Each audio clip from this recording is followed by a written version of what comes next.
อยากรู้ไหมถ้าเราติดกล้องให้โซเฟียแล้วพาไปเดินในงานเพจเอ็กโปเนี่ยจะเห็นอะไรบ้างวันนี้ถ่ายคลิปมาฝากแล้วไปดูกันเลย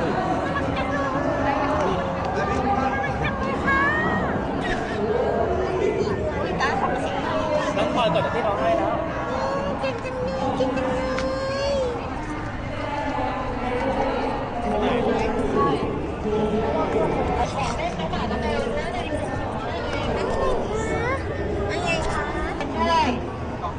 วันนี้มีสินค้าทั้งของน้องหมาและน้องแมวค่ะ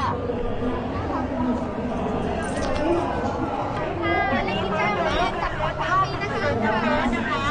เล่นไปถึงยังไม่จบของจังหวัดเลยซาเฟีย